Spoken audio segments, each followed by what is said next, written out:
Boa tarde, pessoal. Estão me ouvindo? Boa tarde. Boa tarde. Bom, eu sou o Leonardo, vou coordenar a mesa da tarde aqui do Seminário de Pesquisadores em Formação de Kierkegaard. A Maria Redilene Siqueira está aí, não está? Está aqui, estou vendo. Não Estou é sim. isso? E o Guilherme está aí também? Também estou. Beleza. Bom, o Paulo antecipou, né? Então, vamos ter só vocês dois aqui nesse primeiro momento, né? Bom, então vamos começar, né? A gente começa com a apresentação, então, da Maria, intitulada O Amor entre o Humano e o Divino, aproximações entre Giordano Bruno e Kierkegaard sobre o amor carnal e o amor incondicional. Então, Maria, você está com a palavra, você já sabe aí mais ou menos o esquema, né? São 10 minutos iniciais, né? Depois a gente tem o debate. Certo. Dá Então, para me escutar direitinho? dá para Dá pra... escutar sim. Ah, tá ótimo. Vou então cronometrar aqui o tempo para não passar demais. Gente, boa tarde. Eu sou Redilene Fonteles, né? Eu sou da Universidade Estadual do Vale do Acaraú, né? Eu faço a pesquisa em Giordano Bruno, por isso essa aproximação entre os dois, né? Eu ainda estou na fase inicial das pesquisas sobre Kierkegaard, então me desculpem qualquer coisa, tá? Já de imediato. Então, aqui, né, relacionado a esta pesquisa e ao tema abordado, né, que é o amor entre o humano e o divino, né, essa aproximação entre Giordano Bruno e Kierkegaard sobre o amor carnal e o amor incondicional. Né? A questão mais da pesquisa foi, a partir disso, investigar essas concepções do amor desenvolvidas por esses dois autores, né, buscando, né, mais compreender como esses dois filósofos abordam essa relação entre o amor carnal e o amor incondicional. Claro que ainda está no início, então muitas coisas ainda não foram, de certa forma, abordadas, né, de forma mais esclarecida e mais embasada, tá? Então aqui é muito mais uma forma de compreender ainda esse problema inicial, tá? Mas o problema central ele vai estar ali na investigação, que consiste nessa análise de que maneira o amor, entendido como força constitutiva dessa existência humana, né, ela vai ali conduzir esse indivíduo à transcendência do si mesmo, claro. Né? Então, ali especialmente em Giordano Bruno, na obra Os Heróicos Furores, né, o amor ele aparece inicialmente vinculado, né, a esse desejo e à experiência sensível, mas ele transforma-se ali em um impulso que orienta a alma em direção ao infinito e o conhecimento na realidade divina. Já em Kierkegaard, né, relacionado às obras do amor, o amor ele é concebido como um mandamento cristão fundamentado nessa relação do indivíduo com Deus, e expresso por meio desse amor incondicional ao próximo, né? Então, o objetivo principal, mais assim, foi relacionar e identificar essas aproximações e, claro, as diferenças entre essas duas perspectivas filosóficas. Destacando seus fundamentos ontológicos também e essas implicações para a compreensão dessa condição humana, né? Então, mas vai possuir esse caráter, de certa forma, de análise mesmo das obras centrais que eu trouxe desses dois autores, né? Atualmente, mesmo essa investigação, ela vai encontrar nessa fase de levantamento de análise, tá? E análise. Ali mais para a questão do amor, ele vai ocupar esse lugar central na história filosófica por constituir, né, uma das experiências fundamentais da existência humana e por assumir diferentes significados conforme as perspectivas metafísicas, éticas, religiosas que o interpretam. Então, desde a tradição clássica, passando pelo Renascimento e, claro, alcançando a filosofia moderna. O amor ele vai ali, foi compreendido mais não apenas como esse afeto ou paixão, mas também como um princípio capaz de orientar o ser humano em direção ao conhecimento, à verdade e à transcendência. As reflexões entre os autores, ela oferece mais essa contribuição relevante, mais na compreensão da dimensão ontológica do amor e, claro, que parte desses pressupostos distintos, né? Então, Giordano Bruno, especialmente, na obra que eu fui a fundo, mais na questão da minha análise, né, do autor, o amor ele vai apresentar-se ali nessa força dinâmica que impulsiona o sujeito para além da finitude. E ele vai conduzir esse desejo do infinito e na contemplação da unidade do real. Então, o Eros, né, longe de interpretar apenas só uma paixão sensível, ele vai assumir esse caráter filosófico e metafísico. E tornando-se, claro, o princípio que move essa alma em direção ao conhecimento e à realização da sua própria natureza.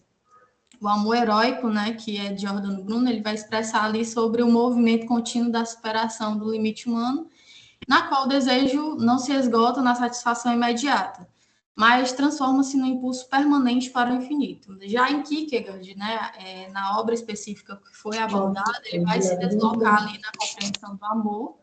Alguém falou?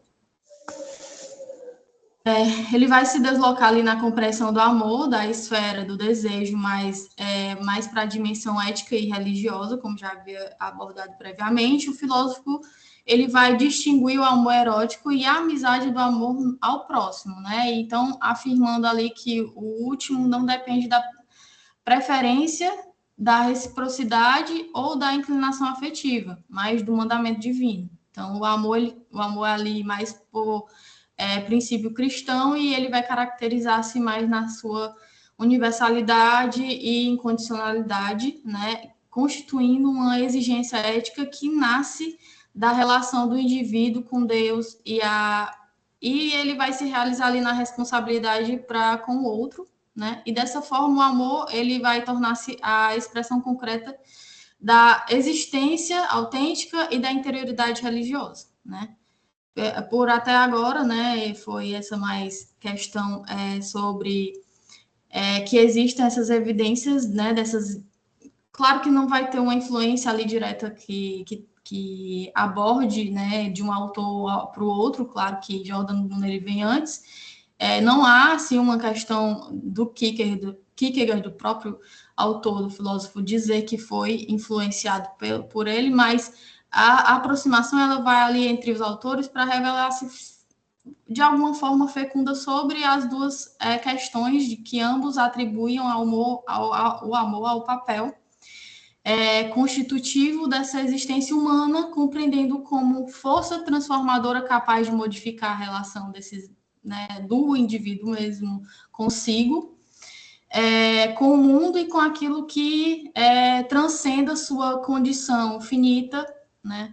Então, enquanto Bruno fundamenta essa transformação na dinâmica do desejo que conduz ao infinito, Kierkegaard ele vai estabelecer ali na obediência ao mandamento divino e no amor incondicional que é relacionado ao ser, né, ao próximo, na verdade. Essa diferença permite, nessa compreensão, essas duas formas distintas de pensar na transcendência e nessa constituição do sujeito. Claro que parte-se mesmo assim, de certa forma, uma questão ali intrigante que essa relação do amor carnal e do amor incondicional, ela vai trazer ali essas expressões de forma ontológica do amor, né? É mais uma questão de pensar sobre isso, né? E, hipoteticamente, ver que, apesar das diferenças, tanto históricas, metafísicas e teológicas, que distinguem esses dois filósofos, ambos vão compreender ali, né, de certa forma, o amor como uma potência transformadora do ser. Né? Então, Bruno ele vai atribuir, né, o desejo constitui um princípio que impulsiona o sujeito em direção ao infinito e convertendo esse amor sensível em contemplação intelectual. Né? Então, já para Kierkegaard, o amor ele vai se relacionar de lógica ao próximo, mas tem essa preferência de encontrar uma origem relacionada com Deus também, né? Então traz essa básica divina ali, tornando-se esse fundamento dessa existência ética.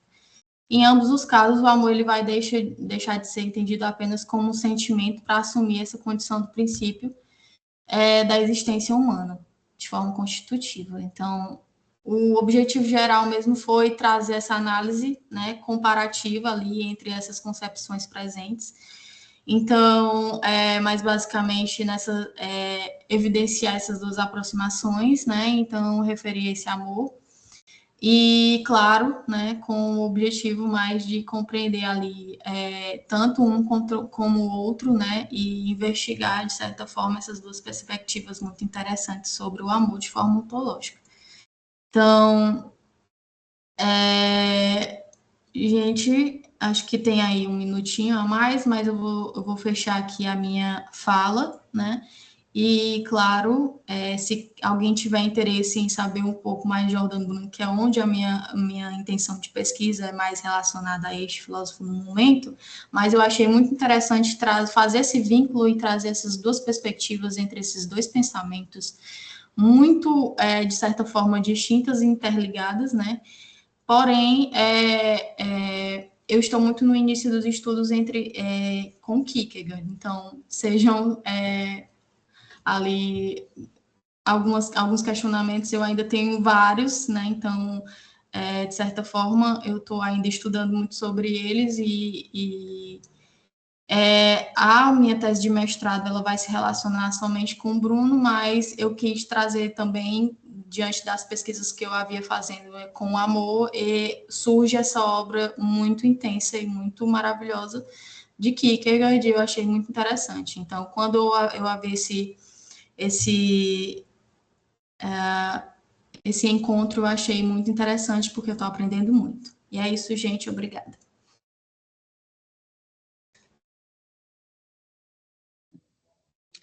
Obrigado, Maria. Bom, vamos passar para a próxima, então, que é o Guilherme.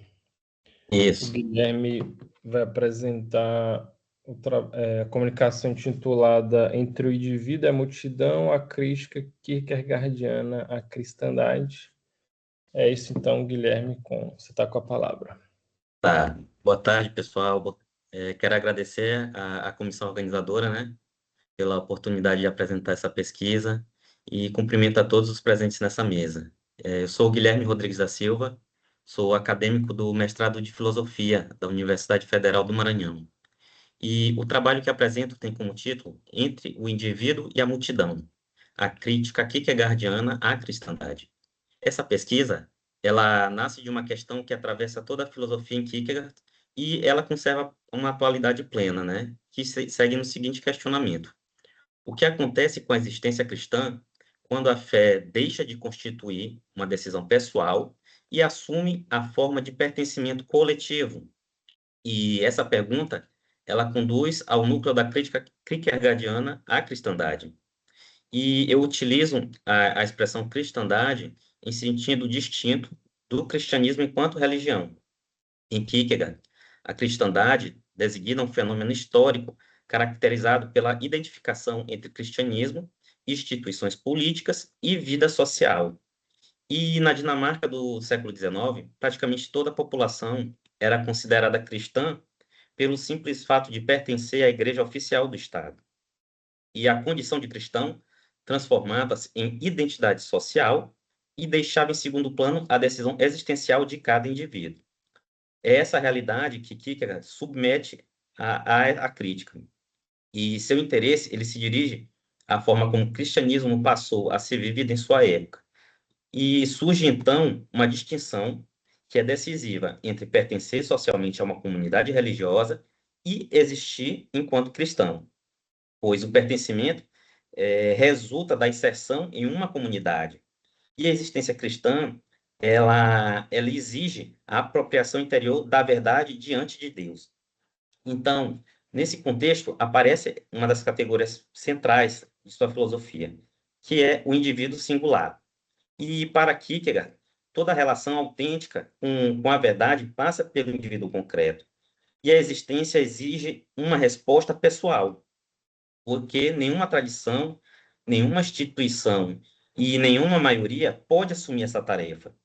E é a partir dessa perspectiva que se torna possível compreender a crítica kierkegaardiana à multidão, que é o tema dessa comunicação. E para compreendermos essa crítica, convém examinar uma das categorias fundamentais da filosofia kierkegaardiana, que é o indivíduo singular. Essa categoria expressa uma forma própria de compreender a existência humana. Existir significa assumir a própria vida e responder por ela diante de Deus e de si mesmo. Ou seja, cada indivíduo ele carrega essa responsabilidade. Por essa razão, a verdade ocupa lugar central em sua filosofia. Em Kierkegaard, a verdade ultrapassa o conjunto de proposições corretas ou de doutrinas objetivas, e seu sentido aparece na relação que cada indivíduo estabelece com aquilo que reconhece como verdadeiro. Então, duas pessoas, elas podem ter a mesma crença religiosa e viver experiências completamente diferentes. E uma limita-se à repetição da tradição. Já a outra, ela se apropria da verdade e faz dela uma orientação para a própria existência. E essa é a segunda possibilidade que interessa a Kierkegaard. Então, a fé, ela assume o caráter e a tarefa existencial, porque ser cristão significa viver uma relação singular com Deus, marcada pela decisão, pela responsabilidade e pela interioridade. E é nesse ponto que surge a crítica do Kierkegaard à multidão. E em Kierkegaard, a multidão, ela constitui uma categoria existencial. Ela representa a dissolução da responsabilidade pessoal na autoridade do coletivo. Então, quanto maior o peso atribuído a esse consenso coletivo, menor vai ser a responsabilidade assumida por cada indivíduo. Então, na multidão, as opiniões, elas circulam, as decisões, elas se tornam coletivas e a responsabilidade, ela é diluída até desaparecer. Então, o indivíduo, ele deixa de agir por convicção própria e passa a seguir o movimento do grupo. E essa dinâmica caracteriza para o Kierkegaard que a cristandade ocorreu naquela época. E quando toda a sociedade ela se considera cristã por tradição, o cristianismo converte-se em identidade cultural. Então, a fé ela se transforma em costume e a decisão, a partir desse momento, ela cede lugar ao pertencimento social. Assim, a interioridade perde espaço para a conformidade. Então, a crítica do Kierkegaard recorda que nenhuma comunidade ela pode viver sem a existência em lugar do indivíduo. E, desse modo, a relação com Deus ela permanece singular. É por isso que Kierkegaard ele insiste na figura do indivíduo singular, porque a comunidade possui sentido quando nasce da responsabilidade de cada um. Então, sempre que se assume o lugar dessa responsabilidade, perde o seu fundamento existencial. Então, até aqui, eu procurei reconstruir esses conceitos que sustentam a crítica kierkegaardiana à cristandade. E, a partir dele, torna-se possível apresentar o problema dessa pesquisa que eu venho fazendo, que seria o quê? Reconstruir a crítica kierkegaardiana à cristandade e investigar a sua atualidade filosófica. Porque, no contexto da Dinamarca do século XIX, permanece indispensável para compreender essa obra do Kierkegaard relacionada à cristandade. E, ao mesmo tempo, essa crítica conserva alcance filosófico para interpretarmos problemas que atravessam a nossa experiência contemporânea. Daí, o problema central da nossa pesquisa pode ser formulado da seguinte maneira: de que modo a categoria de multidão favorece a dissolução da responsabilidade individual, obscurecendo a relação singular entre indivíduo diante de Deus e transformando a fé em simplesmente em pertencimento social. E essa questão, ela orienta todo o desenvolvimento da pesquisa. Então, vamos para a parte das conclusões aqui, que eu acredito que o tempo já está quase acabando. Então, essas reflexões desenvolvidas ao longo desta pesquisa, elas permitem compreender que a crítica kierkegaardiana à cristandade ultrapassa o contexto da Dinamarca do século XIX e ela alcança um problema propriamente filosófico, que é a relação entre verdade, existência e responsabilidade. E, ao defender a categoria do indivíduo singular, o Kierkegaard, ele afirma que a fé exige a apropriação da verdade, ela exige decisão e exige responsabilidade do indivíduo diante de Deus. Portanto, a multidão, por sua vez, ela favorece a dissolução dessa responsabilidade ao substituir a decisão pessoal pelo pertencimento coletivo. Então, pessoal, com isso eu quero concluir aqui. Quero agradecer a atenção de todos e muito obrigado.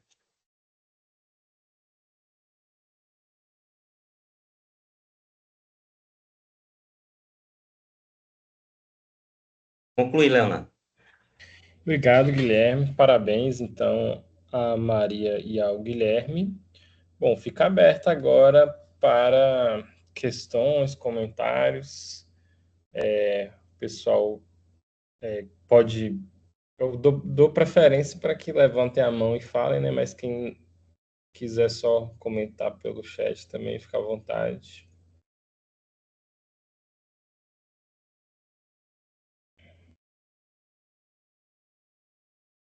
No chat não tem nenhum comentário por enquanto, né?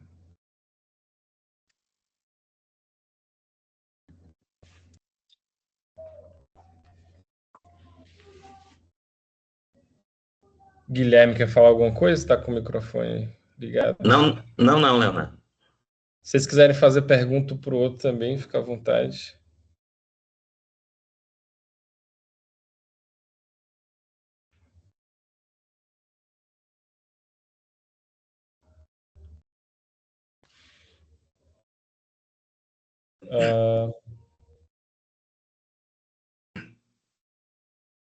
A Maria Bezerra está perguntando se hoje o debate será após apresentações. Ontem foi no final.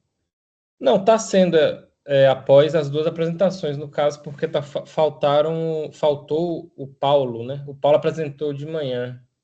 Então, eu estou entendendo que o debate seria agora após essas duas apresentações. É isso mesmo, né, Thales, ou quem mais estiver da organização aí? Sim, sim. A Maria perguntou aqui, mas é assim, tanto na parte da manhã como da parte da tarde, tá 3 apresentações de debate, mais 3 apresentações de debate. Aí o Paulo, né, que foi que mediou também, apresentou hoje de manhã, não pôde estar hoje à tarde por conta do trabalho. Aí ficou esse momento as 2 apresentações, debate e depois as 3 apresentações e debate. Beleza, Thales. Obrigado. Então é isso. A vantagem é que tem mais tempo para debate agora, né? Bom, eu vou fazer uma pergunta então para Maria Edilene. Você tá por aí, Maria? Tá, ainda não tá?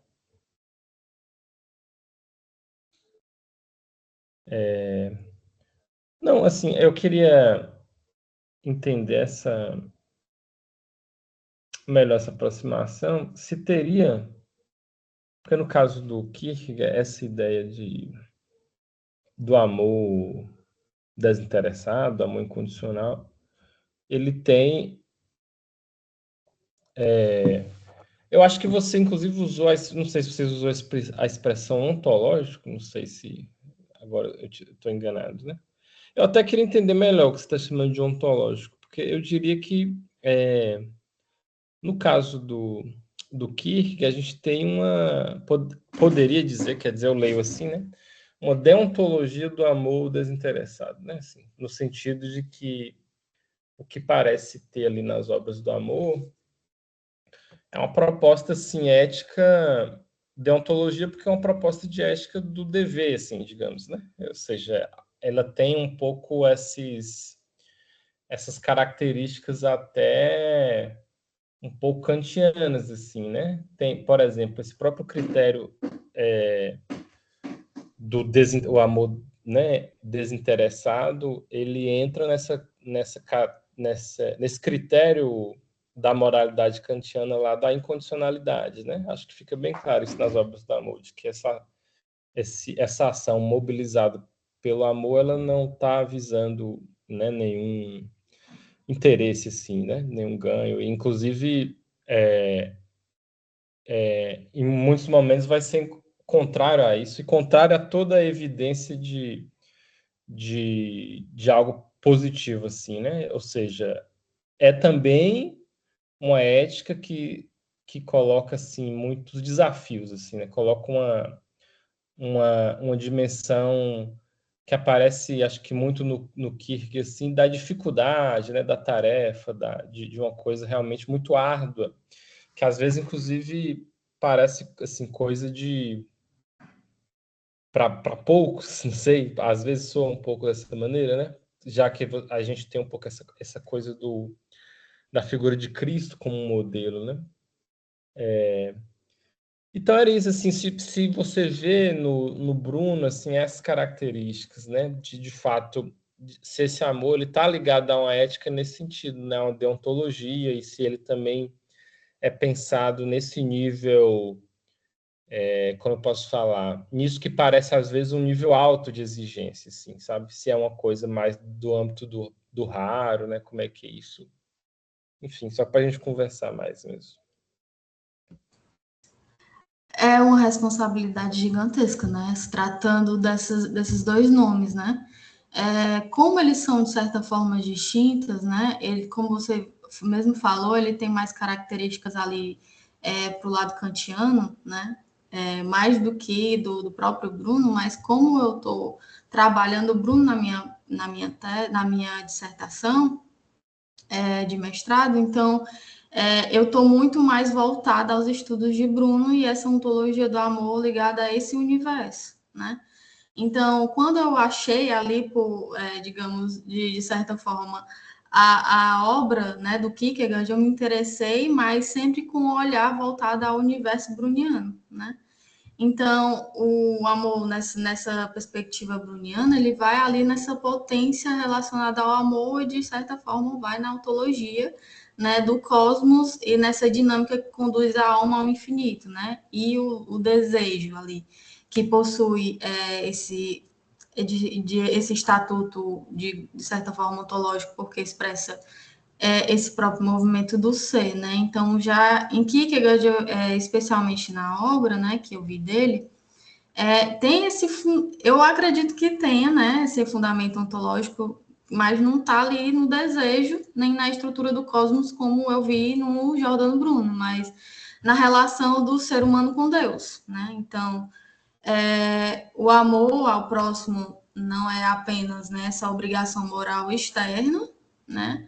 Mas ele revela ali um modo mais autêntico de existir diante de Deus, né? Então, vem mais também essa questão da divindade, né? Então, o divino, nessa perspectiva bruniana, né, está mais voltado a essa transcendência do ser, e já em Kierkegaard ele vai ter uma interligação com Deus, né? Trazendo essa perspectiva mais da questão conexão, né, entre os dois da forma divina. Nesse sentido, né, que meio que para o Kierkegaard ele vai relacionar o amor mais para o próximo, né? E tá ali entre o amarás o teu próximo, né? Então, não é simplesmente um dever ético, né? Mas ele expressa ali, na verdade, do ser humano enquanto criatura que tem que participa da relação com Deus e de certa forma, traz essa estrutura e esse fundamento de amar, né? Que de forma ontológica, porque deriva dessa própria condição de ser humano diante de Deus, né? Então, o amor não é um sentimento que vai ser passageiro ali entre os dois, ou algo muito. Ou algo na perspectiva de Eros, né? De paixão, de romance, mas é algo mais transcendente.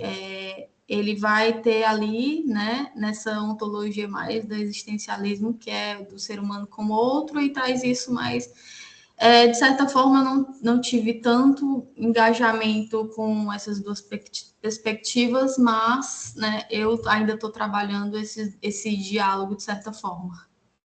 Então, acho que é mais basicamente nessa perspectiva. Não sei se deu para compreender basicamente o que eu estou aqui pensando, não sei se eu consegui, de certa forma, interagir com o que você falou, mas eu entendi dessa maneira. Não, acho que eu entendi sim. É só uma coisa, o que você está chamando de ontológico no Bruno seria a ideia de que o amor reflete uma estrutura cósmica? Você falou alguma coisa nesse sentido? Não sei. É isso que você está tomando como ontológico? Assim? Só para eu A entender mesmo. perspectiva na questão bruniana é que ele interliga o infinito, né? Ele também trabalha essa questão do ser pode-se, de certa forma, transcender e virar, de certa forma, algo divino. Né? Então, é mais nessa interligação aí entre o humano e o divino. Ok, obrigado, Maria. Bom, ainda não tem também nenhuma questão aqui, não tem ninguém com a mão levantada pelo que eu estou vendo, né? Eu vou fazer uma pergunta para o Guilherme, então. Guilherme, você está por aí Oi, ainda, né? tô. Então, um dos contemporâneos do Kierkegaard, ali, com que mais ele discute, que é o Martensen, ele tem um livro chamado A Ética Cristã. Ele tem um capítulo que ele é um capítulo sobre chama o indivíduo, alguma coisa assim, e esse capítulo é basicamente sobre o Kierkegaard, assim. E aí, depois de apresentar muitos elementos assim da, do pensamento do Kierkegaard e muito dessa concepção do Kierkegaard que você trata, inclusive, né, Hum, dessa perspectiva do indivíduo, né, sim, dessa relação do indivíduo com Deus, como crítica à cristandade e tal. O Marx, ele acha que a posição do Kierkegaard ela elimina uma coisa que seria muito importante para o cristianismo, que seria uma experiência comunitária, assim, isso. da, da fé e da própria formação religiosa, assim. Eu queria saber o que você acha disso, sim, se nessa perspectiva do Kierkegaard, em que medida cabe isso ou não, como é que ele se defenderia, assim, de uma posição desse tipo, assim, é possível, né, uma fé nesse sentido, né, mais comunitário, ou, enfim, o que você acha? Não sei se deu para entender. Não, repete aí. Em relação ao Marx, que tu quer dizer? Assim, você pode até ignorar todo o conteúdo do Marx, basicamente a ideia é de que essa concepção do Kierkegaard, Hum. ela seria demasiado assim, individualista em relação Ah, à tá. fé, assim, e ela eliminaria uma Isso, experiência mais comunitária, que seria algo isso, importante para a fé e para a própria, digamos assim, isso, consolidação do cristianismo, essa experiência isso. mais Entendi. coletiva da fé, né? Isso é que o que agora vai chamar de multidão, né? E essa multidão, ela dissolve essa singularidade, essa individualidade da pessoa, né? E toma as próprias decisões. Então, no Kierkegaard, ele fica mais voltado para essa individualidade singular, né? E ele considera que essa multidão, né? Esse comunitário, como tu disse, né? A respeito do Marx, ela não é benéfica para a questão reflexiva, né? Da interioridade do sujeito. É isso. Eu também tô bem no início dessa pesquisa, né? Eu estou terminando o mestrado em Merleau-Ponty, né? Eu estou trabalhando a questão da temporalidade e estou entrando na leitura do Kierkegaard, né? Nessa questão da cristandade. Estou iniciando as leituras também.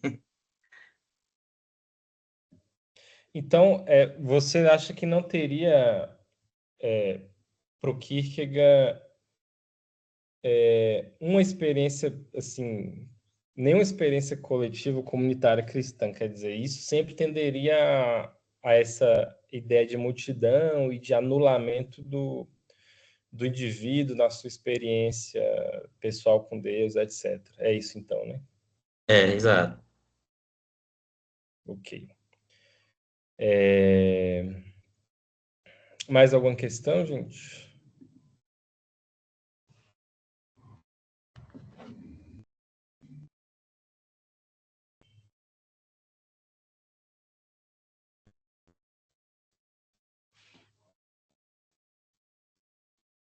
Temos tempo ainda.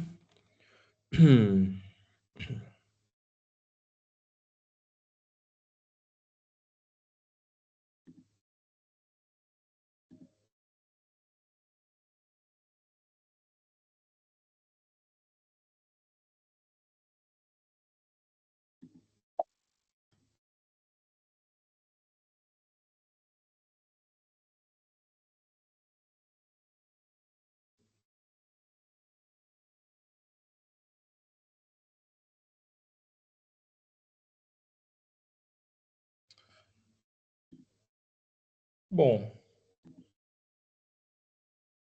Peraí. Carolina F. de Mendonça faz, acho que uma questão para Maria. Na apresentação da Maria, fiquei curiosa sobre a questão do amor carnal. O sexo, dessa forma, seria visto como algo voltado apenas para a reprodução? Tá aí, Maria, a pergunta da Carolina.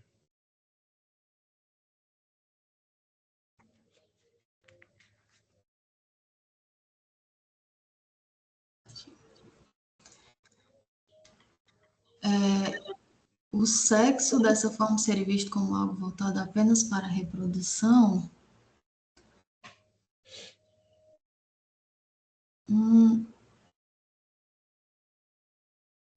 Na verdade, em Giordano Bruno, o amor carnal ele vai possuir um valor positivo como ponto de partida, né? O desejo e a atração sensível ele vai fazer parte da condição humana e podem despertar o sujeito para essa realidade superior. O Eros ele não deve permanecer ali preso ao prazer imediato, né? Então, ele pode ser sublimado, né? E tornar-se um impulso em direção ao infinito. E mais voltado para algo relacionado ao intelecto, né? Então, ele faz vários questionamentos sobre esse amor carnal, né? Então, a sexualidade não é condenada, mas ela é integrada a um processo de elevação da alma, né? Em Kierkegaard eu já não tenho tanto foco, assim, em relação ao que se pode haver, mas eu acho que o foco ali da questão em Kierkegaard não é destituir essa sexualidade em si, mas distinguir esse amor erótico, que é o eros, e o amor cristão, que é o ágape. Então, o amor erótico ele vai incluir essa dimensão sexual e legítimo encontrar, de certa forma, essa expressão própria ali dentro do amor entre dois seres, né? Entre humano e humano. No entanto, ele é um amor marcado pela preferência e pela exclusividade, digamos, dessa pessoa em si, né? Mas o amor ao próximo ele é universal e incondicional em Kierkegaard, então fundamentado mais nesse mandamento divino do que, de certa forma, do sexo e ele não apenas se sustenta ali na sexualidade, né? Então, mas não esgota ali no significado do amor, então de certa forma, como algo voltado a mim. Eu acho que pode ser mais voltado dentre outras coisas, não só para reprodução. Então, eles reproduzem ali um amor carnal e, digamos que o ponto mesmo de partida entre essa condução entre o amor erótico e em seu lugar legítimo, sobretudo do casamento em Kierkegaard. Bom, acho que na minha perspectiva é isso. Não sei se eu consegui também abordar de certa forma. Agradeço a pergunta.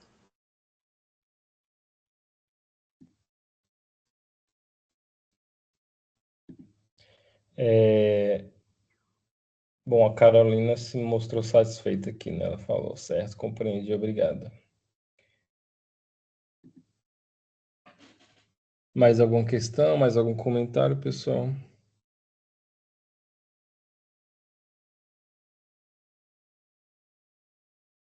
Bom, eu vou agradecer então a Maria e ao Guilherme, tá? Parabéns pela apresentação de vocês. Sucesso aí na continuação das pesquisas. Pelo que eu entendi, Obrigado. aqui não é foco, né, atual da pesquisa de vocês, é algo lateral, né? Isso. Mas que vocês possam também continuar também nos estudos, né, de Kierkegaard. Obrigado pela participação de vocês. Leonardo, é interessantíssimo, sabe? Para mim foi muito proveitoso, né?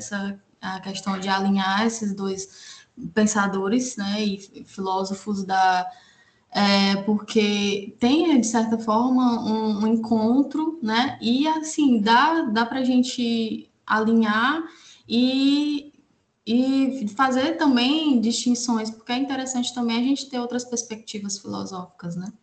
Então, e está sendo muito interessante para mim porque eu estou aprendendo muito, né, no evento inteiro, né?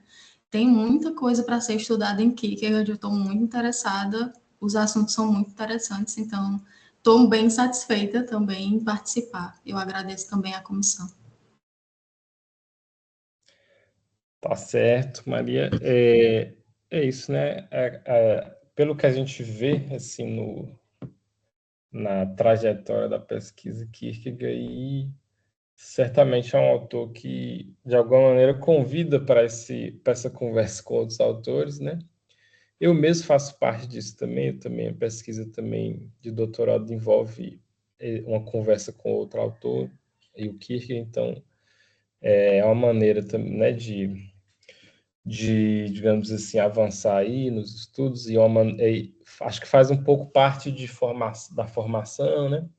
Eu acho que faz um pouco parte da própria comunicação do Kierkegaard, às vezes o trabalho com outros autores e o uso dos outros autores pode ser uma espécie de maneira indireta da gente ir entrando no Kierkegaard e conversando com o Kierkegaard, né?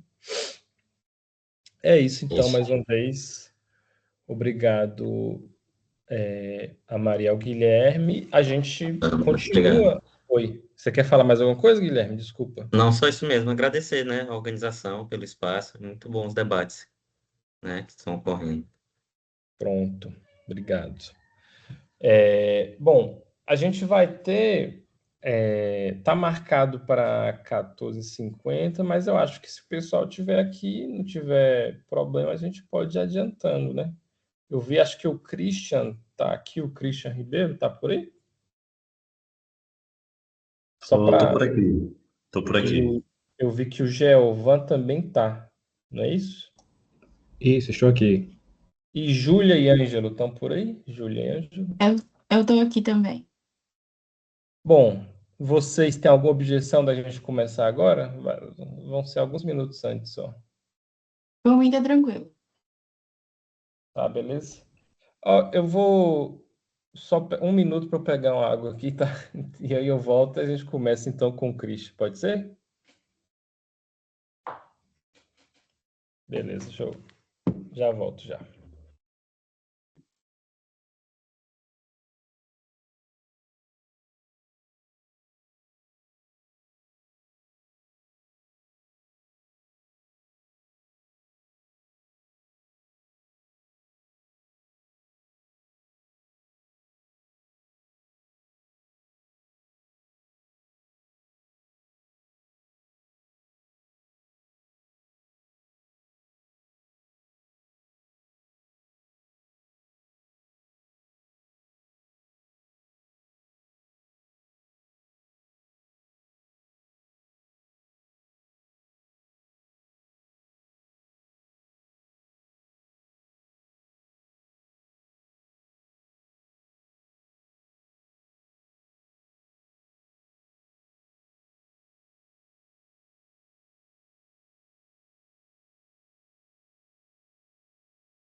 Bom, então vamos lá, né, gente?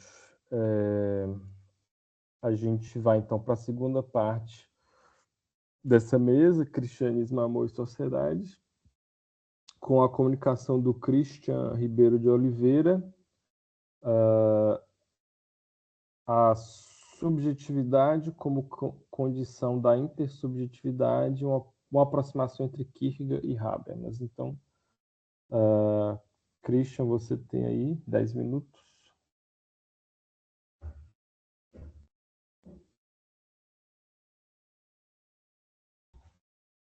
Opa, tudo bem? Vamos lá então. Deixa eu abrir aqui a minha câmera. Bom, estão todos me escutando? Todo mundo bem? Ok. Estava aqui me lembrando, hoje pela manhã, quando eu participei da primeira Sobresca na Universidade de São Paulo, o professor Frank Leopoldo acolheu a gente.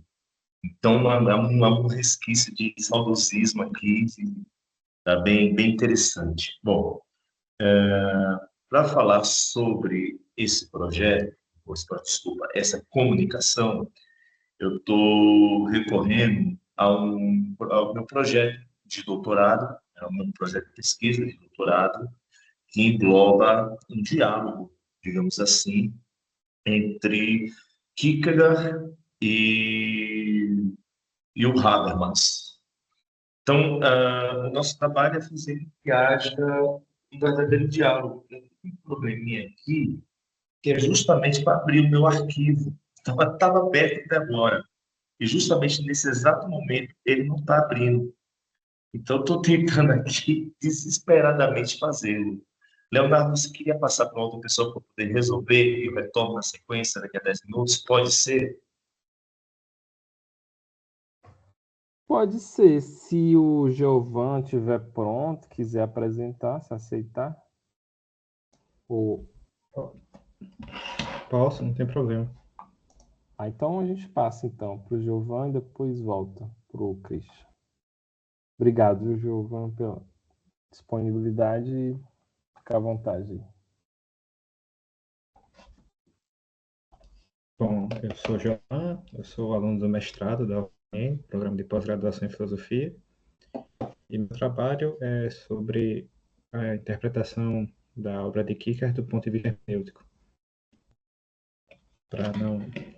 Na minha leitura, o esforço de Kierkegaard é de apresentar a existência como um esforço contínuo de interpretação, e com isso eu quero relacionar a obra de Kierkegaard com os hermeneutas do século XX. Vou então fazer a leitura do que preparei para a comunicação de hoje. Kierkegaard, como luterano que era, cresceu em um ambiente convidativo para o exame hermenêutico das Sagradas Escrituras cristãs. Deu sua obra como esforço contínuo de entender quais seriam as posições existenciais que deveriam viver autenticamente o cristianismo, assim como entender quais seriam aquelas posições naqueles que se decidem por outro caminho. Dizendo de outra forma, por quais verdades ele estava disposto a viver e morrer e por quais outros poderiam estar dispostos a viver e morrer. Aproximei-me pela primeira vez da obra de Kierkegaard ao conhecer seu famoso adágio de que a verdade é subjetividade, do livro pós-escrito, conclusivo não científico às migalhas filosóficas. Na leitura, deparei-me com a obra que já marcara certa maturidade do autor, fazendo-se necessário percorrer o caminho que a originou. Com isso, vi-me obrigado a estudar, ainda que sem me deter nos pormenores, a polêmica hegeliana na obra de Kierkegaard, a importância de Sócrates em seus escritos, sua produção pseudonímica e seu embate com a igreja dinamarquesa. Kierkegaard utiliza Sócrates como modelo heróico para criticar a cristandade de sua época e sociedade, no intuito de trazer novamente os cristãos de volta ao autêntico cristianismo, ou, de outra forma, de alertar o indivíduo sobre o significado de ser cristão. Do filósofo ateniense, Kierkegaard recupera, além do exemplo, o método, a ironia e a maiêutica. Dessa forma, o filósofo danês utiliza um pensador pagão para empreender uma tentativa de reforma do cristianismo da Dinamarca do século XIX, de caráter institucional. A obra Migalhas Filosóficas, por exemplo, faz o experimento mental de uma aproximação de conceitos cristãos a partir das categorias gregas. Minha investigação caminha na direção oposta. Se é possível utilizar as categorias cristãs do Sócrates dinamarquês como método de compreensão da existência do indivíduo, mesmo que ele não cristão. Nessa mesma direção, meu interesse está em averiguar se a apropriação da verdade na subjetividade descrita por Kierkegaard é capaz de fornecer um caminho que sustenta a verdade como paradoxo, sem fazer uso do religioso. Em outras palavras, se o paradoxo que dá sentido à existência pode se apresentar de outras formas com fé teísta. Possíveis respostas a esses questionamentos estão presentes na recepção do Kierkegaardiano pelos filósofos do século XX, especialmente pelos filósofos hermeneutas. Leu a obra de Kierkegaard marcado pelo contínuo esforço hermenêutico por meio da autoria pseudonímica e autonímica, escritas paralelamente, conforme exposto em ponto de vista explicativo sobre minha obra como escritor. De fato, na primeira parte de sua produção, que se conclui com um pós-escrito conclusivo não científico, Kierkegaard, por meio de seus pseudônimos, dava forma aos escritos estéticos, enquanto assinava os textos religiosos ou edificantes publicados na mesma época, como se as obras edificantes esclarecessem ou respondessem às questões da produção estética. Isso se dá por meio do expediente da comunicação indireta. Para Kierkegaard, conteúdos éticos e religiosos que dizem respeito à subjetividade não podem ser comunicados diretamente, isto é, objetivamente, logicamente, mas indiretamente, cabendo ao leitor, ao indivíduo, dotar de sentido aquilo que lê, apropriando-o a partir de sua história, de sua subjetividade. A inspiração aqui é novamente a Grécia Antiga. Kierkegaard enxerga a ironia socrática como uma atividade negativa. Sócrates desconstruiu os conceitos daqueles que julgavam saber de algo ao apresentá-los como ignorante, e por causa disso, necessitado de instrução a respeito de diversos assuntos. Quando o diálogo se iniciava, porém, o entendimento dos conceitos previamente apresentados era desconstruído, sem que Sócrates tivesse a preocupação de construir qualquer outra coisa no seu lugar. Isso está ligado a outro expediente seu, a maêutica.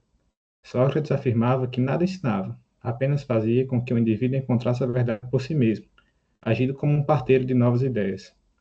Dessa forma, a produção estética de Kierkegaard serviria como um preâmbulo ou propedêutica ao cristianismo.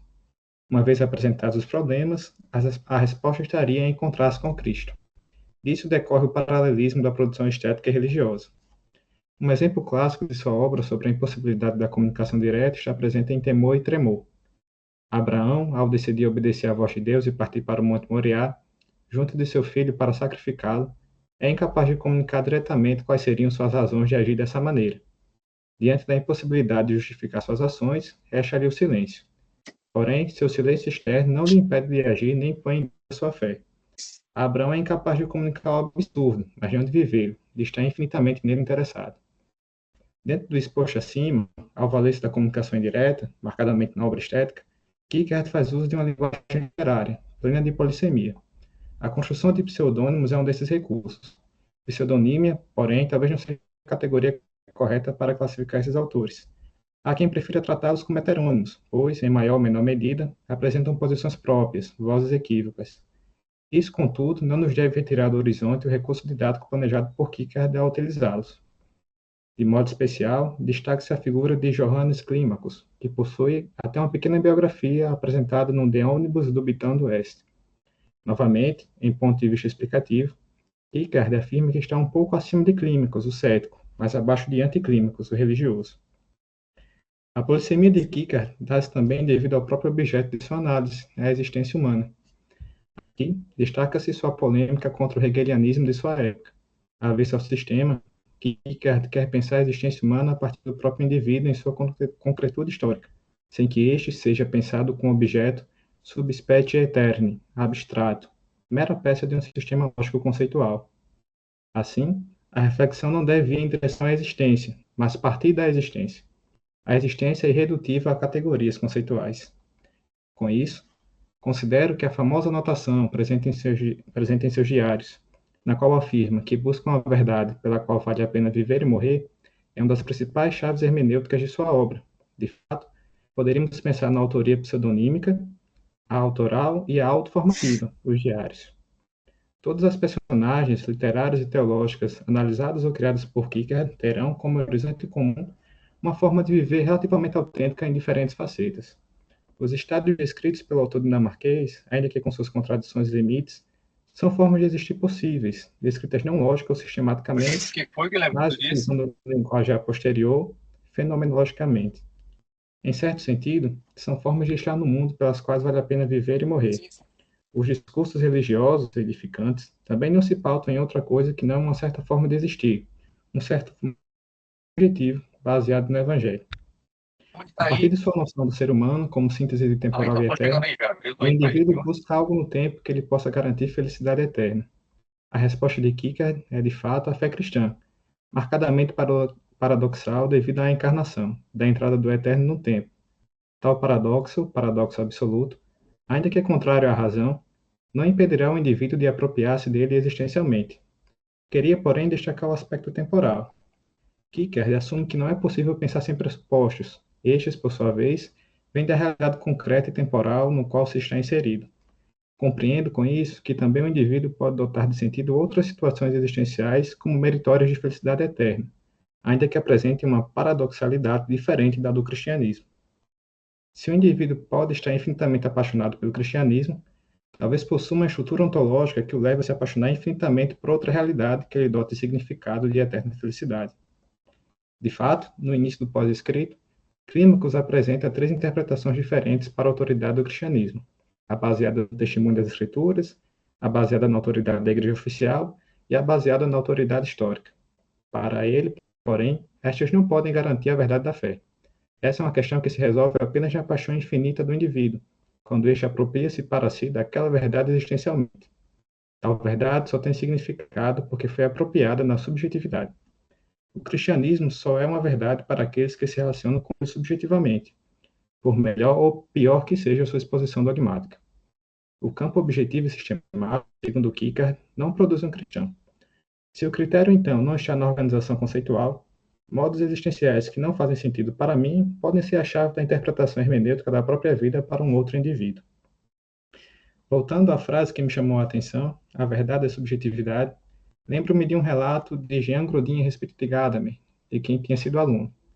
Perguntando a seu antigo mestre uma chave hermenêutica para a compreensão dos escritos de seu mentor, Gadamer faz referência à Vox Interior, de Santo Agostinho, no qual o filósofo de Hipona afirma que uma verdade não é recebida do interior se de fato já não estiver lá.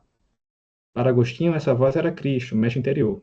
Gadamer, porém, interpreta-o de outra forma, dentro da sua teoria do horizonte de interpretação, ressoando a impossibilidade de pensar sem pressupostos de Kierkegaard. Nessa linha, também o daimon socrático pode ser visto. A meu ver, a subjetividade em Kierkegaard pode ser uma exposição mais aprofundada destas intuições. Desse modo, como passo subsequente da pesquisa, pretendo investigar como o pensamento de Kierkegaard faz eco no campo da hermenêutica filosófica do século XX, assim como aprofundar no texto do pós-escrito. A apropriação, contemporaneidade, o exercício da paciência, a morte do autor são todos conceitos que aparecem em importantes autores do século passado, como Gadamer, Riquet e Derrida. Averiguo se, no confronto de Kierkegaard com esses autores, é possível afirmar que a vida é essencialmente um processo hermenêutico sempre aberto, pois o indivíduo existente está sempre em um processo de vir a ser, apropriando-se sempre no presente do eterno. É isso. Muito obrigado pelo espaço e pela organização do evento. Muito obrigado, Giovan. Continuei para as questões aqui depois da... História, se der na cabeça que olha, se você for da bola, pelo amor de Deus. Alguém ligou o microfone agora, acho que é. Beleza, cuidado aí, gente. Então, está acontecendo muito. O Christian, então, está pronto agora? Conseguiu? Agora eu consegui. Eu resolvi aqui a situação. Então, vamos lá. Então, passamos para o Christian. Então, vamos lá, então, pessoal. Voltando, então, aqui à nossa fala, eu vou, então, fazer a fala referente ao tema, que é sobre a subjetividade e a intersubjetividade, propondo aí um diálogo entre o Kierkegaard e o Habermas. Nessa comunicação, eu proponho refletir sobre uma questão central da filosofia contemporânea, a constituição do sujeito, se ela pode ser inteiramente explicada pela intersubjetividade. Eu já antecipo que a minha hipótese que eu defendo é não. Defendo que, embora a teoria da ação comunicativa do Jürgen Habermas demonstre a importância decisiva do diálogo e da linguagem para a formação humana, ela encontra um limite ontológico E esse limite ele pode ser explicitado pela filosofia existencial do Soren Kierkegaard, para quem a constituição do sujeito combina em uma decisão singular que nenhuma relação intersubjetiva pode substituir. Habermas desenvolve uma crítica profunda ao paradigma moderno da consciência. Em vez de compreender a racionalidade como produto de um sujeito isolado, ele sustenta que ela emerge das práticas comunicativas. A racionalidade deixa de ser monológica para tornar-se dialógica.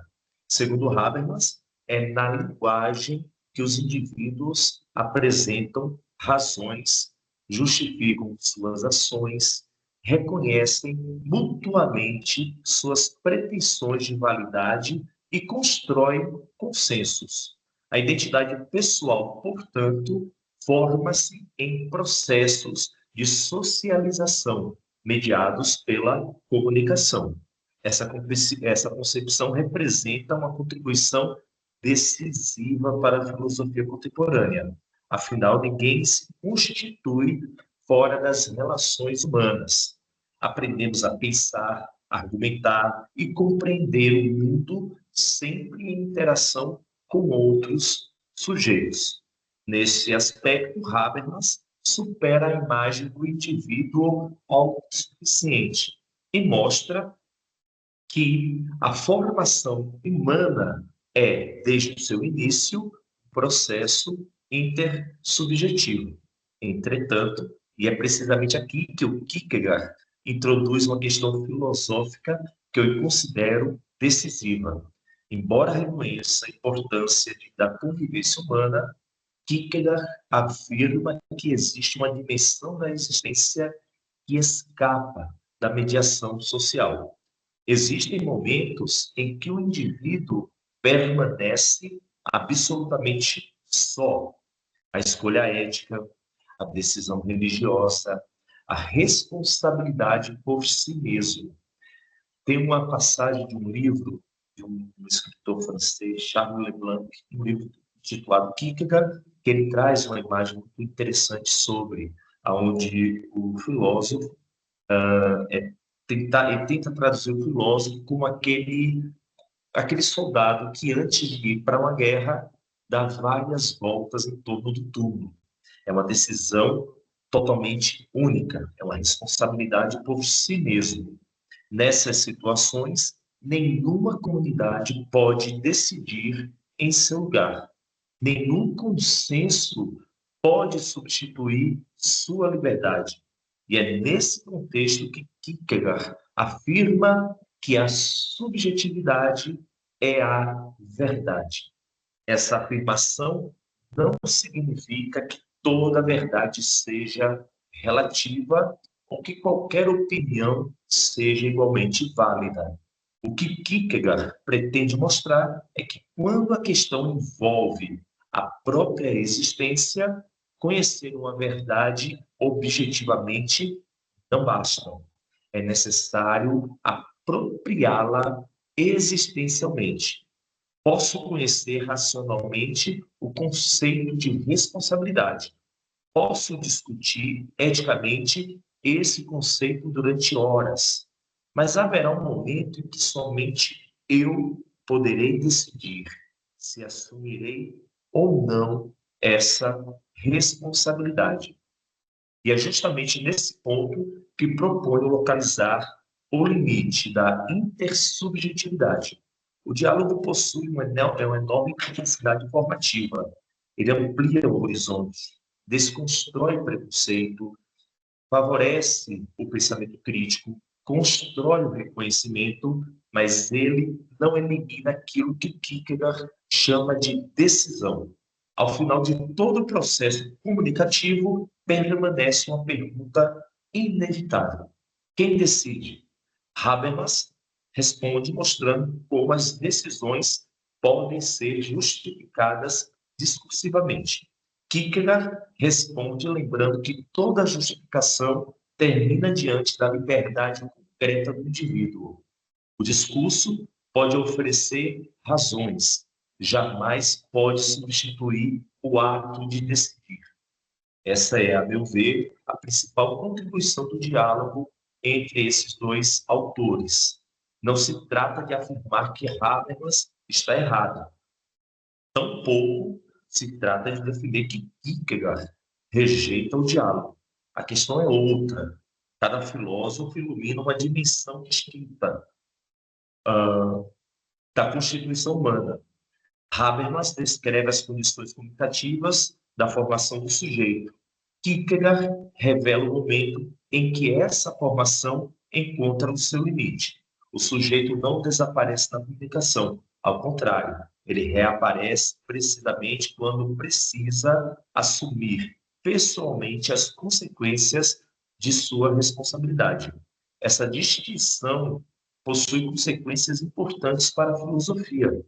Nas últimas décadas, inclusive, o diálogo tornou-se uma das categorias centrais, por exemplo, das teorias educacionais. Com razão, valoriza-se a participação, a movimentação e a construção coletiva do conhecimento. Entretanto, se acompanharmos Kierkegaard, perceberemos que todo conhecimento, toda educação encontra um limite que nenhuma metodologia consegue superar. O professor pode ensinar, ele pode dialogar, ele pode provocar o pensamento, ele pode ampliar intelectualmente o estudante, mas não pode decidir por ele. A apropriação do conhecimento, a escolha ética e a constituição existencial do sujeito permanecem responsabilidades irredutivelmente pessoais. Em outras palavras, o diálogo forma, mas não substitui a decisão.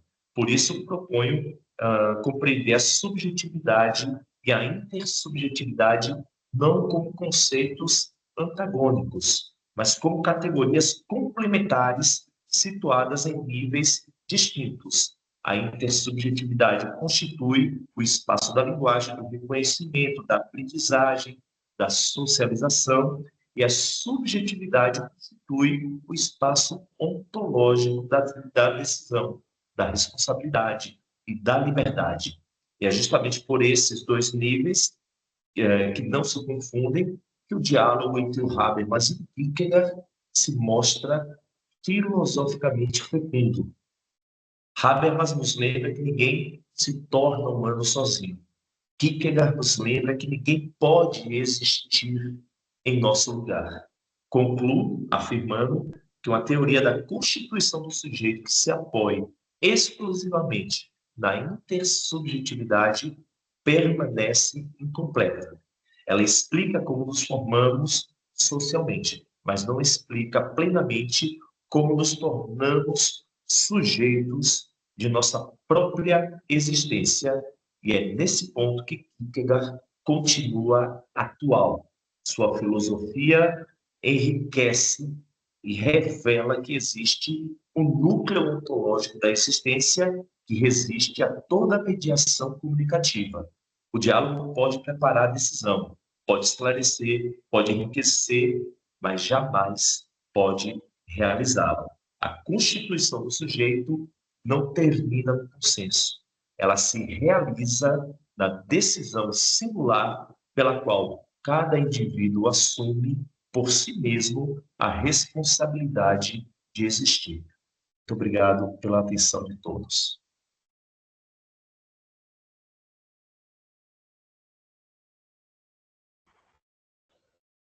Obrigado, Christian.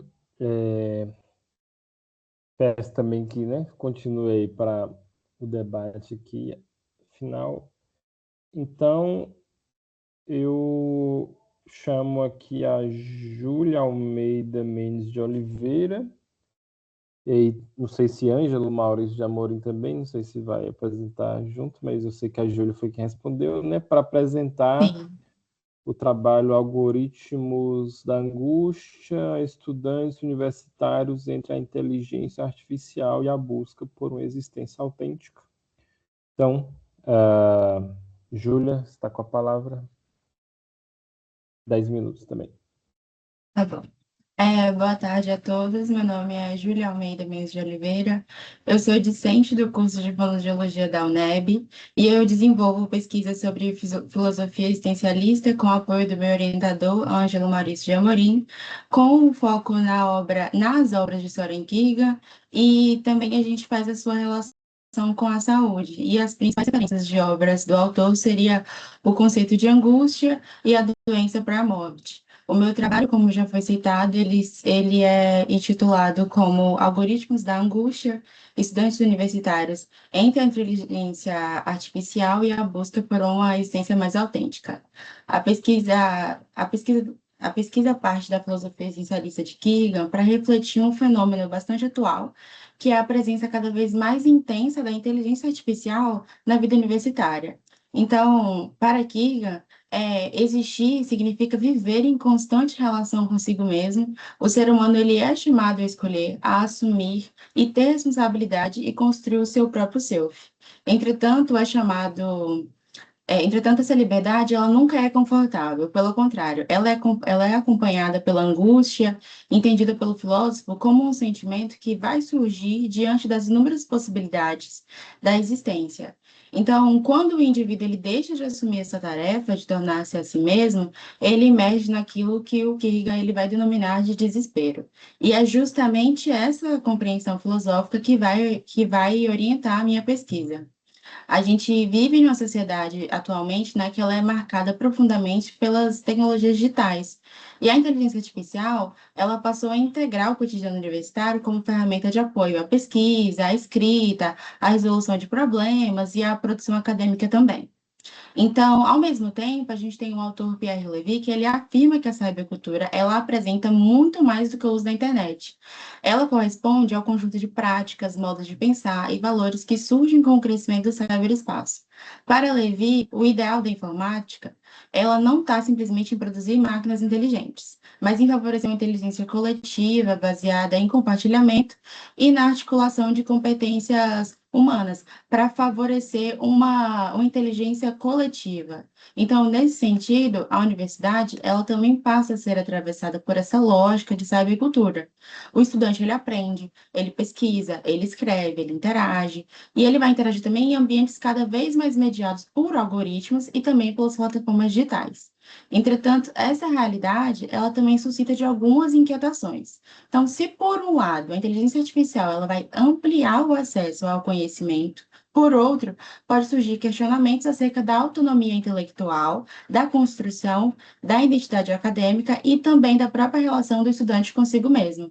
E foi justamente essa inquietação que surgiu a pergunta que orienta a minha pesquisa. Se o universitário não for César, quem ele se torna diante das possibilidades e do desespero de livrar-se de si mesmo no contexto da inteligência artificial? Essa pergunta ela faz referência a uma passagem de Kierkegaard na obra de A Doença para a Morte, na qual o filósofo demonstra que o indivíduo desesperado deseja ser qualquer coisa, desde que não precisa ser ele mesmo. Assim, utiliza a provocação para refletir sobre a experiência universitária contemporânea. Dessa forma, o objetivo da pesquisa é analisar de que maneira a cybercultura e a inteligência artificial elas podem contribuir para a crise de sentido acadêmico entre estudantes universitários a partir da filosofia existencialista de Kierkegaard. Para isso, foi desenvolvida, como modo de metodologia, né, uma revisão integrativa da literatura com uma base teórico-filosófica, onde eu fiz buscas, que foi nas bases do Cielo e a Biblioteca Virtual de Saúde, utilizando alguns escritores relacionados à inteligência artificial, saúde mental, angústia e estudantes universitários, claro. Após a aplicação dos critérios de inclusão e exclusão, foram selecionados 12 estudos para análise. E neste momento atual, que a minha pesquisa ela ainda está em andamento, ela se encontra justamente na fase de leitura e categorização desses artigos. Então, as categorias que nortearão essa análise, elas procuram responder quatro questões principais, que seria a primeira, de que maneira a inteligência artificial aparece na experiência universitária. A segunda, como os estudos descrevem as transformações na aprendizagem, na autonomia e na formação do estudante. Terceiro, quais manifestações relacionadas ao sofrimento psíquico aparecem nesses trabalhos, como ansiedade, angústia, sobrecarga ou outros indicadores de sofrimento. E, por fim, como esses fenômenos podem ser interpretados filosoficamente a partir dos conceitos kierkegaardianos de self, angústia, desespero e existência autêntica. A proposta da minha pesquisa, ela não é afirmar que a inteligência artificial seja por si só responsável pelo sofrimento dos estudantes. Também não pretende assumir uma posição contrária ao uso das tecnologias. O objetivo é apenas compreender como a experiência universitária mediada pela inteligência artificial pode ser interpretada filosoficamente quando pensamos na liberdade e na responsabilidade, também na construção do self propostos por Kierkegaard. Então, eu espero, né, que ao final da minha investigação possa contribuir com discussões sobre saúde mental, sobre formação universitária, sobre a inteligência artificial presente nesse meio acadêmico, oferecendo uma leitura filosófica que auxilie na compreensão dos desafios existenciais vividos pelos estudantes na contemporaneidade. E assim eu completo. Muito obrigada.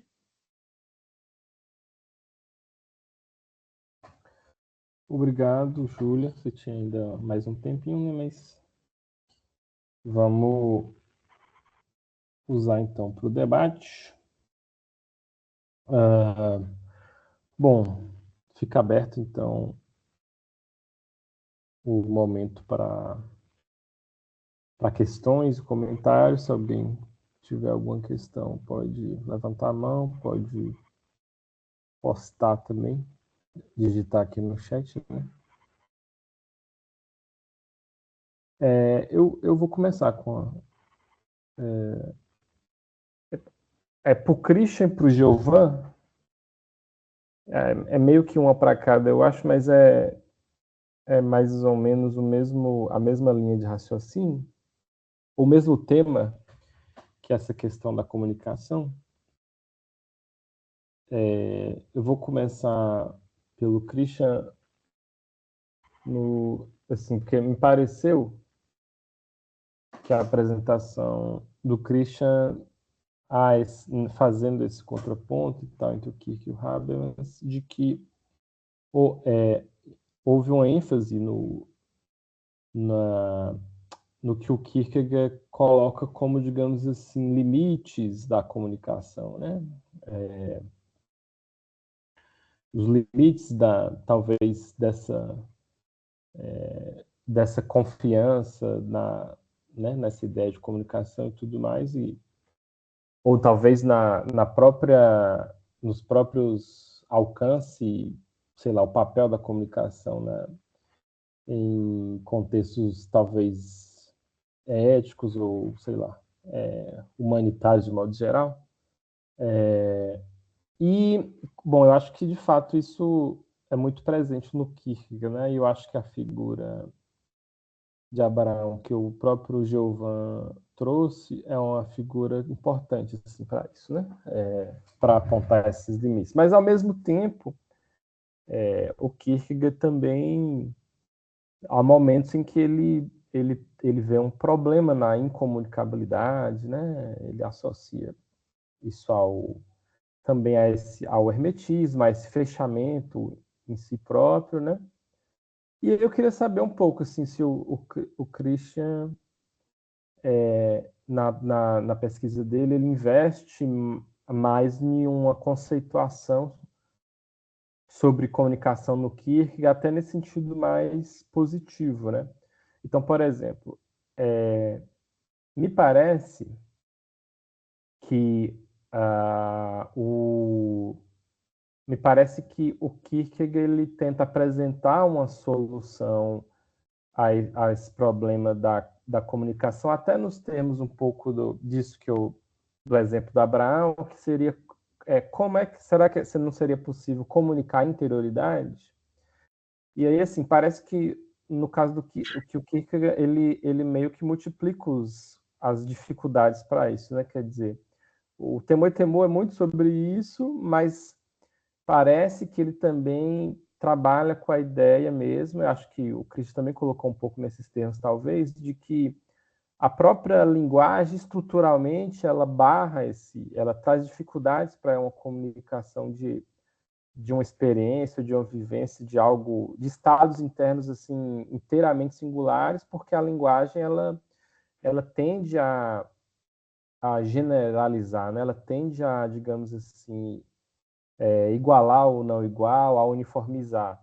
E aí parece que a solução que o Kierkegaard está apresentando é o que ele chama no pós-escrito de agitar as águas da linguagem, ou seja, me parece que tem a ver com um movimento mesmo do estilo, assim, e pelo menos no nível textual, assim, né, e de meio que mobilizar esses elementos micro da linguagem para conseguir escapar dessa própria estrutura da linguagem.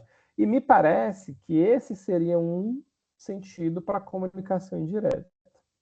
Aí, beleza, só estou dando esse exemplo, aí eu vou já deixo assim, que eu estou deixando aqui a questão para o Christian, mas eu passo agora para a questão do Giovan, para o Giovan, que é o seguinte. Isso que eu acabei de falar, eu acho que é um sentido para a comunicação indireta. E eu acho que o Giovan apresentou um outro sentido, não sei se é compatível ou não com esse, que foi muito esse do ponto de vista que tem a ver com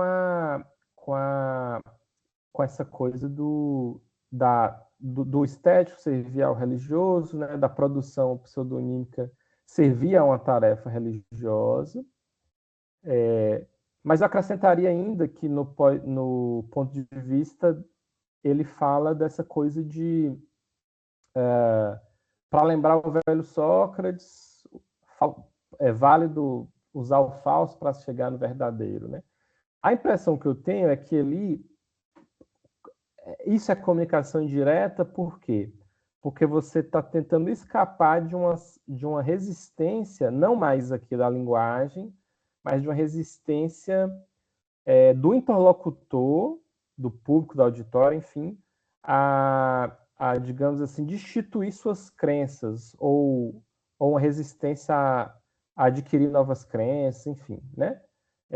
Me parece que é isso. Enfim, eu leio dessa maneira. E aí a minha questão é se isso não está... não cria um conflito com ainda uma outra terceira concepção, que eu acho que está mais ligada ao pós-escrito, que seria aquela da comunicação, que o que ele estaria promovendo a comunicação como uma comunicação que, aí eu acho que entra até nos dois aqui debates, uma comunicação que preserva a subjetividade do interlocutor, porque seria a comunicação que confere autonomia de interpretação. Isso está muito ligado, para mim está muito presente no pós-escrito e nos adendos finais do pós-escrito, sobretudo aquela parte em que ele fala que ele não tem autoridade nenhuma sobre seus pseudônimos, ou seja, parece que está meio trabalhando aí essa ideia que o Giovan falou muito rapidamente, mencionou essas ideias mais pós-estruturalistas da morte do autor, por exemplo, né?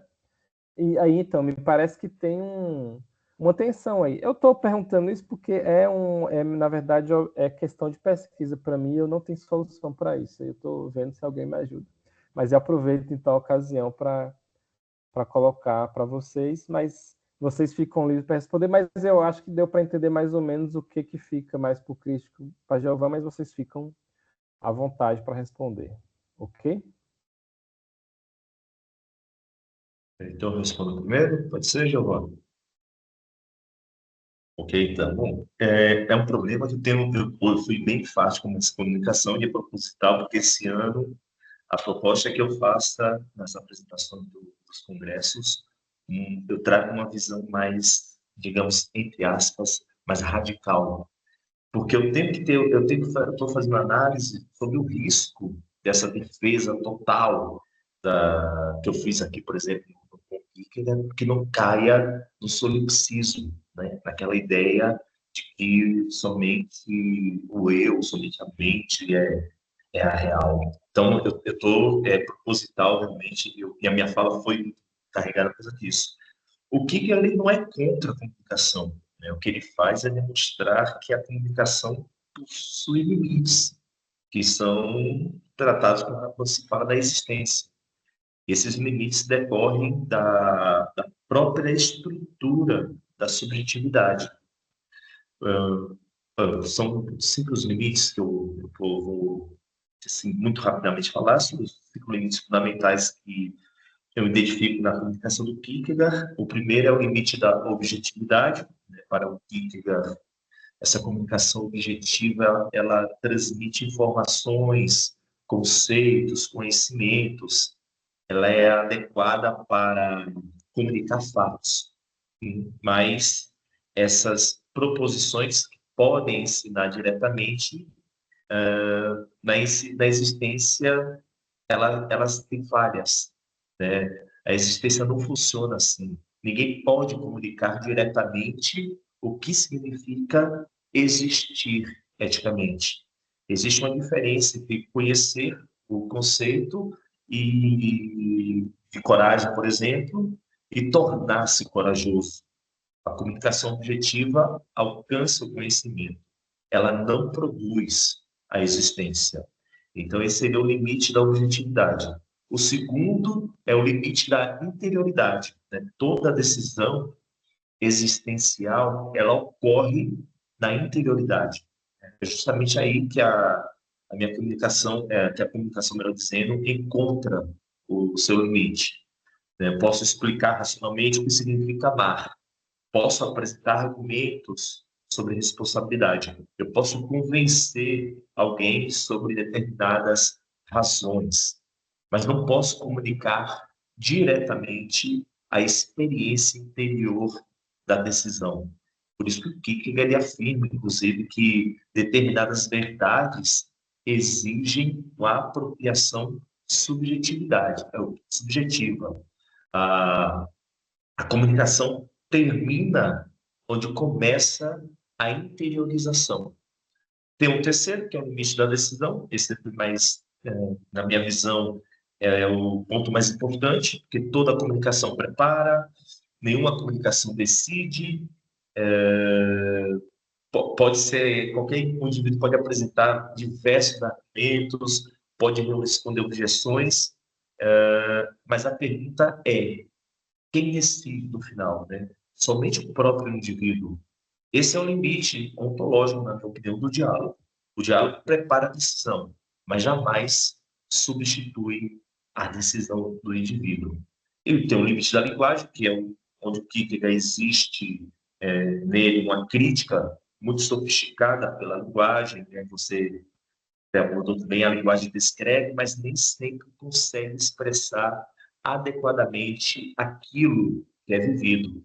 E aí, para finalizar aqui, eu penso também no limite do consenso, né? Um ponto que interessa especialmente quando eu faço a proposta do diálogo para o Habermas.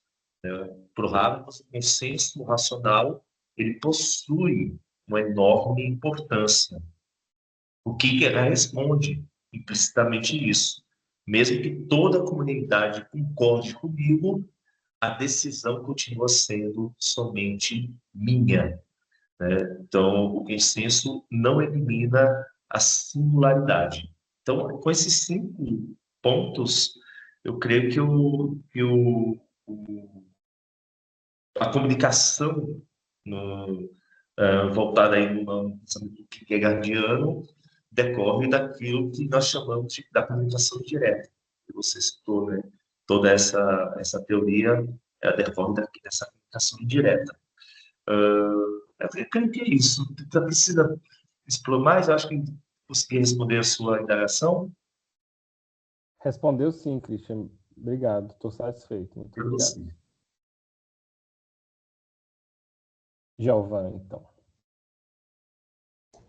Bom, eu estava fazendo aqui as anotações em relação à questão, e eu fiquei lembrando que eu não lembro, não vou saber precisar em qual trecho do diário se está escrito, mas Kierkegaard, quando teve algumas aulas sobre o ceticismo, quando ele leu a obra do Sexto Empírico, ele, anotando a respeito das impressões que teve sobre o filósofo, e dentro daquela esteira que ele costumava elogiar, a filosofia grega, apesar que Sexto já é um autor posterior, ele vai falar que, além do cristianismo, seria também o ceticismo uma opção válida, porque seriam 2 formas de viver autenticamente.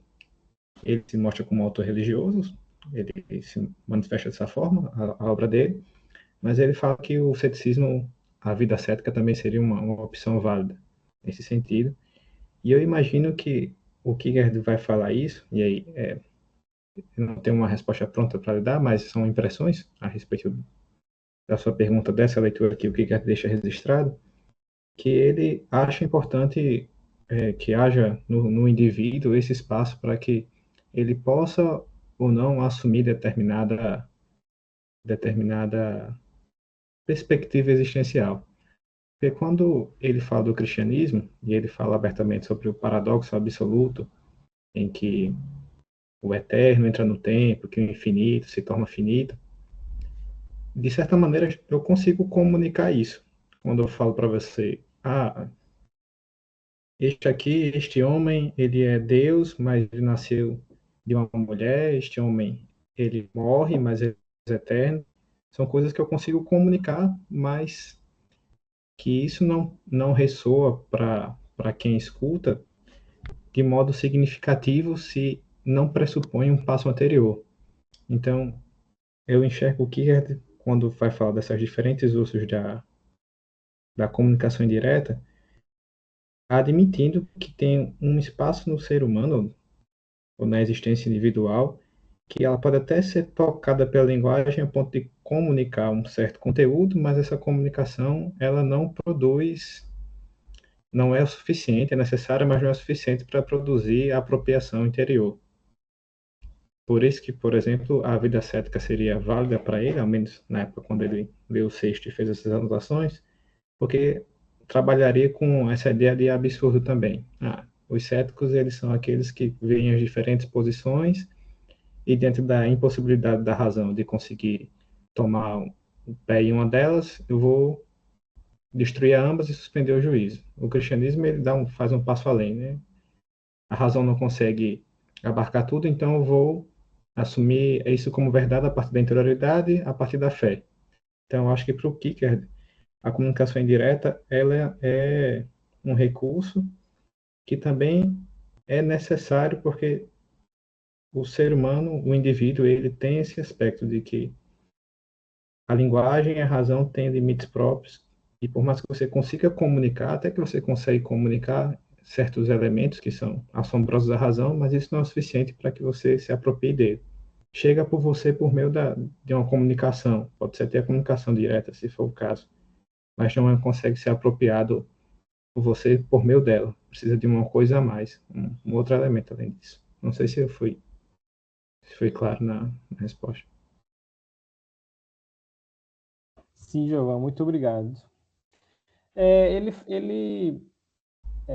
Bom, deixa eu ver só se tem alguém para colocou a questão, que eu vou fazer um comentário só isso. Mas, pessoal, enfim, quem quiser, levante a mão, tá bom? Ou mande aí também questões no chat. Eu ia falar que não sei se no diário tá dessa maneira, mas provavelmente, né?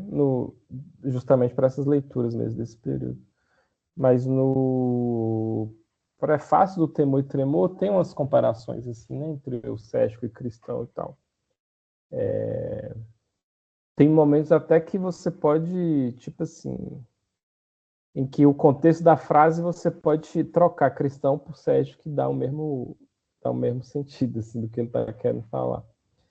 E é uma coisa, e é uma figura de fato que ele valoriza, né? O clímax também, né?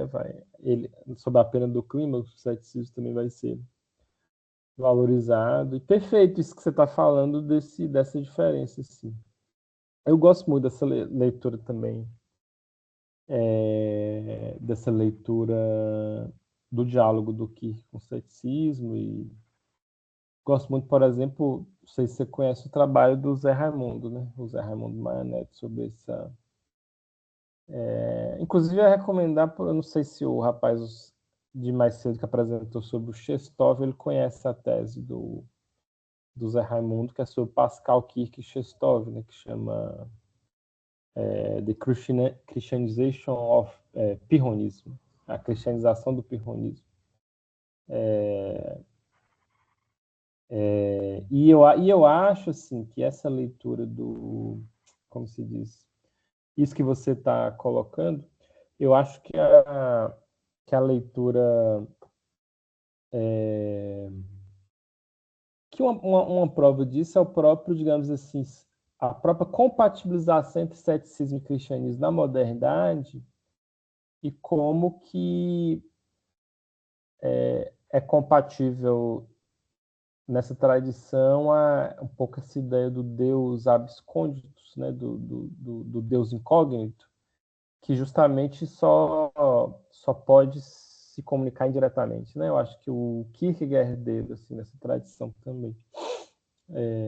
Eu acho que isso é até um tanto frutífero para essa ideia de hermenêutica mesmo, assim, né? Como você tem buscado pesquisar.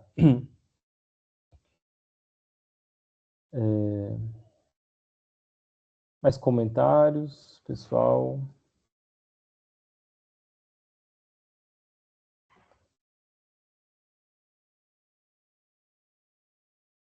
Temos ainda alguns minutos aqui. Oi, Leonardo, boa tarde. Tudo bom? Oi, Dani. Tudo bem, Dani? Tudo jóia? Prazer em revê-lo. Prazer em revê-lo também. Fica à vontade. Bom, eu acho que você não viu minha mão levantada, vou ligar o microfone. Eu não tinha visto, não. Nossa, Eu imaginei, eu vou levantar eu vou ativar o microfone e falar com você. Bom, as apresentações incríveis, né? Você tirou muitas dúvidas já, e eu tenho uma dúvida em relação à Júlia, a apresentação dela. Eu achei um tema, Júlia, extremamente interessante. E quando você fala, Júlia, nessa parte entre a inteligência artificial e a busca por uma existência autêntica, Júlia, né? Júlia, você está me ouvindo? Oi, eu tô sim, pode falar. Tá certo. Quando você falou dessa angústia, certo? Aí eu não entendi mais ou menos, eu queria só que você me explicasse, eu achei muito interessante seu tema, como todos, né? Mas eu fiquei na dúvida nessa parte que você fala da angústia. Como você colocou ela é vista como um sentimento? Você está analisando ela por esse viés de sentimento? Porque você, ao mesmo tempo que eu entendi uma psicologia, eu também peguei uma existência, uma antropologia, eu não consegui entender mais ou menos qual é o viés que você está seguindo. Se você pudesse me esclarecer, porque é muito interessante esse teu tema. E eu gostaria que se você pudesse me explicar mais ou menos como é que você está trabalhando essa parte da angústia. Responder sim. Obrigada pela pergunta, tá bom? E fico feliz que você tenha gostado. Sobre o meu tema também, se alguém tiver qualquer coisa, tipo assim, até para me ajudar, né? Porque o espaço é para isso mesmo, sabe? Com Enfim, certeza. quando a gente pensou na questão de trazer esse lado da angústia, era justamente sobre o sentimento mesmo do estudante relacionado às possibilidades que ele tem diante a liberdade, que eu, particularmente, com o orientador, eu falo que seria uma falsa liberdade, porque realmente a gente não está liberto das possibilidades. Quando a gente toma a escolha para um lado, algo pode acontecer. E tem aquela questão do e se, né? Da gente pensar, e se eu tivesse escolhido tal coisa? Então, é esse pensamento que eu tenho. Porque a pesquisa, ela busca compreender em que contexto a inteligência artificial ela vai passar a mediar parte da experiência acadêmica e o quanto ela pode influenciar esse processo de construção. Entende? Entendo, porque assim, o que eu vejo, pelo que eu estudo aqui há pouco tempo em relação a muita gente que está aqui, né? São 3 anos, então minha primeira pesquisa científica foi no conceito de angústia, certo? E hoje eu faço mestrado, mas o meu mestrado é a doença para a morte. Mas assim, o que eu entendo da angústia, a angústia ela é a liberdade, a angústia ela não é um sentimento, ela é um estado inerente. Então, quando a vertigem, tanto que isso está na obra, no conceito de angústia, quando ele fala a vertigem da liberdade. A angústia não seria um sentimento, ela seria você ter a consciência do si mesmo. Quanto mais consciência do si mesmo você tem, quanto mais consciência de si você tem, mais você se torna responsável pelas suas escolhas, pelas suas decisões e pelas consequências que essas decisões tomam. Então, assim, eu não consegui entender mais ou menos. Aí você me falou agora sobre a angústia no aspecto de é uma falsa liberdade, mas ao mesmo tempo ela é uma falsa liberdade em que aspecto? Porque ele está escolhendo por um lado ou não está escolhendo o outro. Mas isso também não é um sentimento, é um estado na qual, quando eu me encontro em liberdade, eu tomo decisões. Então ele não está angustiado, ou ele está angustiado. Eu não consegui, desculpa, mas eu queria muito entender, porque eu achei bem Não, interessante. pode ficar tranquila, não tem problema. Mas Aí do eu mesmo jeito não. que você também está estudando há 3 anos, né? Eu estudo menos ainda, entende? Porque a minha graduação é em fonoaudiologia, mas eu tenho essa curiosidade da questão de saúde e filosofia, porque a saúde é uma filosofia também, né? Sim, Principalmente com falando em certeza. saúde mental. Então, assim, eu Sim, concordo sim. com você, ele não é só um sentimento, mas a minha visão, que pode estar errado, não tem problema nenhum com isso, eu posso rever também. É que seria que essa angústia ela surge a partir do momento que o indivíduo toma consciência de si.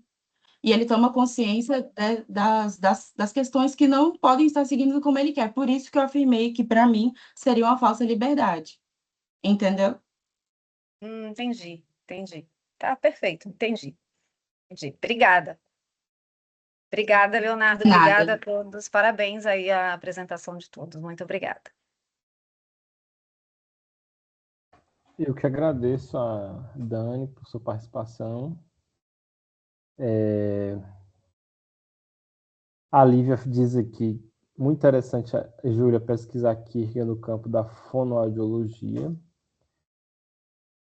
Júlia, você é de qual UNEB, Júlia? Eu não sei se você falou, né? Só curiosidade. Eu sou da UNEB do campus de Salvador. Ah, de Salvador mesmo. É, campus 1, sim. Beleza. Eu sou também, quer dizer, não sou da UNEB, né? Sou da Bahia. Vim da UESB, né? Legal. É até diferente quando eu falo que é minha iniciação científica, né? Quando eu compartilho com os outros colegas de saúde, que é um IC relacionado à filosofia, à Kierkegaard, então sempre é algo surreal, mas eu fico muito feliz em ter esse espaço aqui. Mas seu orientador é da filosofia ou como é que é isso? Ele é. Certo. Ele apresentou ontem. Pronto. Não vi. Perdão. Mais alguma questão ou comentário, gente?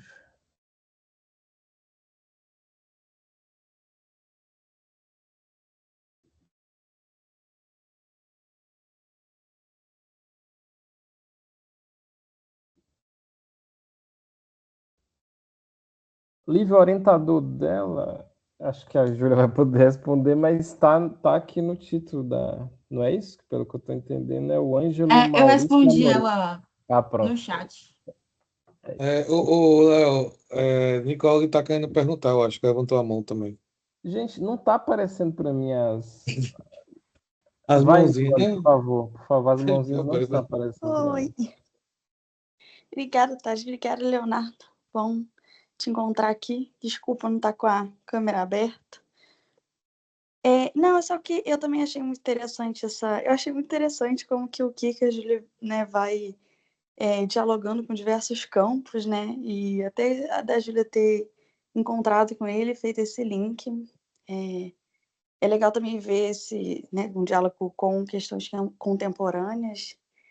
E aí a interlocução agora entre a Daniela e a Júlia me fez lembrar da apresentação que eu fiz ontem, por isso que eu falei assim, vou fazer esse comentário, assim, que eu acho que tem a ver quando ela diz da falsa liberdade, e aí quando ela diz isso me remete a que a liberdade, né, poderia estar sendo vista como uma liberdade de fazer qualquer coisa, né, de ser livre até mesmo das consequências. E aí eu entendo, a partir da leitura da obra, que a liberdade não é nesse sentido, a liberdade que a gente tem que fazer alguma coisa com a nossa vida, né? A consequência está aí também, né? Os limites, o campo da necessidade, pensando na síntese que está em Doença para a Morte, mas também aparece já no conceito de angústia, né? Que o corpo o corpo e a alma, e o corpo também remete a essa coisa do limite, né? De que a gente não pode de qualquer coisa.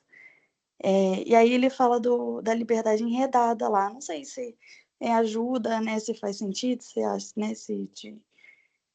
se é de algum proveito para você, Júnior, mas que me remeteu isso. E eu não sei se era nesse sentido também, quando você diz de falsa liberdade, que você estava se referindo, né? Se eu entendi certinho. Muito obrigada, Nicole. Eu vou procurar ver seu vídeo, a sua apresentação, que ontem eu acabei não conseguindo ver, mas muito obrigada, viu? De verdade. Por nada.